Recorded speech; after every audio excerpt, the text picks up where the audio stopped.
살롬, 하나님의 사랑과 은혜가 여러분의 삶에 가득하기를 기도합니다. 오늘 우리는 한 사람의 인생을 바꾸고 공동체를 세우는 깊고도 중요한 질문에 대해 이야기 나누려 합니다. 바로 소명, 특히 목회자로서의 부르심에 대한 이야기입니다. 이 이야기는 누군가에겐 자신의 길을 확인하는 확신이, 또 다른 누군가에겐 새로운 길을 비추는 등불이 될 수 있습니다. 본격적인 이야기에 앞서 여러분이 이 메시지를 주변에 공유하고 저희 채널을 구독해 주신다면 하나님의 말씀이 더 멀리 퍼져나가는 귀한 사역에 동참하시게 되는 것입니다. 이 선한 일에 함께하시는 모든 분들께 주님의 평안이 함께하기를 소망합니다. 어떻게 하면 내가 목회자로 부름받았는지 알 수 있을까요? 어떤 특별한 순간 하늘에서 빛이 내려오거나 극적인 음성이 들려야만 하는 것일까요? 저의 이야기를 통해 그 여정을 함께 따라가 보려 합니다. 사실 저에게 언제 부르심을 받았습니까? 라는 질문은 답하기가 참 어렵습니다. 왜냐하면 제 소명은 어느 한순간에 짠하고 나타난 것이 아니기 때문입니다. 그것은 제 삶 전체에 걸쳐 아주 희미한 스케치에서 시작해 점차 선명한 유화로 완성되어간 길고 긴 과정이었습니다. 제가 사랑하는 한 찬송가의 가사처럼 내 어릴 적 연약한 마음이 은혜의 근원을 알기 전부터 셀 수 없는 위로와 사랑이 내 영혼에 부어졌네 라는 구절이 제 삶을 요약해주는 것 같습니다. 저에겐 스코틀랜드의 고지대에서 저를 위해 매일같이 기도해 주시던 할머니가 계셨습니다. 믿음의 부모님은 늘 저를 위해 무릎 꿇으셨고 어린 시절 저희 집은 목사님들의 사랑방과도 같았습니다. 작은 소년이었던 저는 저희 집에 드나드시던 목사님들의 삶의 모범을 보며 그분들이 하시는 일에 막연한 흥미와 경외감을 느꼈습니다. 이 모든 경험들이 마치 잠재의식 속의 목탄으로 밑그림을 그리듯 제 영혼에 희미한 흔적을 남겼던 것 같습니다. 하지만 솔직히 말해 당시 저는 목회자가 되겠다고는 꿈에도 생각하지 않았습니다. 신학을 공부하게 된 이후에도 저는 제가 하나님을 섬기게 되더라도 절대로 목회의 길은 가지 않을 것이라고 굳게 믿었습니다. 저는 대학생 선교회 친구들과 함께 사역하고 음악이나 스포츠를 통해 복음을 전하는 일에 더 큰 매력을 느꼈습니다. 마음 한구석에는 이런 생각도 있었습니다. 만약 내가 초등학교 동창들을 만났을 때 직업이 목사라고 말해야 한다면 얼마나 쑥스러울까. 차라리 스포츠 선교 단체에서 일한다고 말하는 편이 훨씬 더 근사해 보였습니다. 그러던 중 제 삶의 방향을 완전히 바꿔놓은 사건이 있었습니다. 1975년 저는 신학교 졸업과 결혼을 앞두고 있었습니다. 미래에 대한 아무런 계획도 확신도 없던 시절이었습니다. 주말마다 청년들과 함께 영국의 남쪽 해안으로 단기 선교를 떠나 찬양하고 말씀을 전하는 활동을 하고 있었죠. 금요일에 떠나 주일에 돌아오면 월요일에는 다시 평범한 학생으로 돌아오는 그런 주말 활동에 저는 점차 지쳐가고 있었습니다.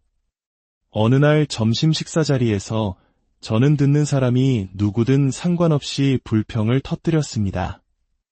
이제 이런 주말 사역은 더 이상 못하겠어요. 금요일에 사람들을 만나 뜨겁게 교제하고 주일이 되면 헤어져야 하는 이 짧은 만남이 너무 허무하게 느껴져요. 그때 테이블 맞은편에 앉아 계시던 존 볼튼이라는 교수님께서 저를 조용히 바라보셨습니다. 콜라병 바닥처럼 두꺼운 안경을 쓰신 그분은 말씀하실 때마다 두 눈을 지그시 감는 버릇이 있으셨죠. 교수님은 몸을 앞으로 기울이시더니 특유의 영국식 억양으로 말씀하셨습니다. 알리스터, 나는 자네가 왜 그런 마음을 느끼는지 정확히 알 수 있다네. 네, 교수님. 그것은 바로 하나님께서 자네에게 목회자의 마음을 주셨기 때문일세. 교수님의 말씀은 계속되었습니다. 만약 하나님께서 자네에게 복음 전도자의 마음을 주셨다면 사람들을 떠나는 것에 대해 그렇게 힘들어하지 않았을 걸세. 전도자는 한 곳에 머무르지 않고 계속해서 새로운 곳으로 떠나는 사람이니까. 하지만 자네는 사람들과 함께 머물고 그들의 삶을 깊이 돌보고 싶어하는 마음을 가지고 있어. 그것이 바로 목회자의 마음이라네. 그 말은 제게 거대한 고속도로가 눈앞에 펼쳐지는 듯한 해방감과 동시에 사형 선고가 내려지는 듯한 절망감을 안겨주었습니다. 저는 점심 식사를 마치자마자 제 방으로 달려가 소리내어 울었습니다. 아니야, 이건 내가 아니야. 나는 그런 일을 할 수 있는 사람이 아니라고. 나는 그런 사람이 아니란 말이야. 23살의 어린 나이에 제가 감당하기엔 너무나 큰 부담으로 다가왔습니다. 하지만 바로 그 순간부터 제가 통제할 수 없는 하나님의 놀라운 계획이 펼쳐지기 시작했습니다. 제가 다니던 신학교의 학장님께 데릭 프라임이라는 한 목사님으로부터 편지가 도착했습니다. 제 부목사가 곧 교회를 떠나게 되었습니다. 혹시 추천해줄 만한 학생이 있습니까? 놀랍게도 학장님은 저를 추천하셨고 저는 그 교회의 목사 보조로 가게 되었습니다. 부목사가 아니라 목사 보조였던 이유는 제가 아직 목사가 아니었기 때문입니다. 그곳에서의 시간은 제게 시험대와 같았습니다. 과연 제 안에 있던 목회에 대한 잠재적인 소명이 지역교회라는 구체적인 현장 속에서 확인될 것인가, 아니면 인생의 한때 스쳐 지나가는 해프닝으로 끝날 것인가. 1년이 지난 후 교회의 장로님들이 저를 찾아와 말씀하셨습니다. 우리는 형제님을 복음 사역을 위한 목사로 안수하기를 원합니다. 1976년 10월 둘째 주일, 저는 목사 안수식 단상에 섰습니다. 당시 스코틀랜드 교회의 전통에 따라 성직자 칼라를 착용하고 서약을 하는 그 순간, 저는 제 삶에 더 이상 돌아갈 길은 없다는 것을 직감했습니다. 그 자리에 서서 하나님과 성도들 앞에서 헌신을 다짐하는 것은 마치 모든 것이 발가벗겨진 듯한 두렵고도 거룩한 순간이었습니다. 결국 저에게 있어서 목회자로서의 주관적인 부르심은 누군가가 저에게 그 길을 걸어볼 기회를 주었을 때 비로소 구체화되고 성장하기 시작했습니다. 원래 제 꿈은 변호사가 되어 골프를 즐기며 사는 것이었습니다.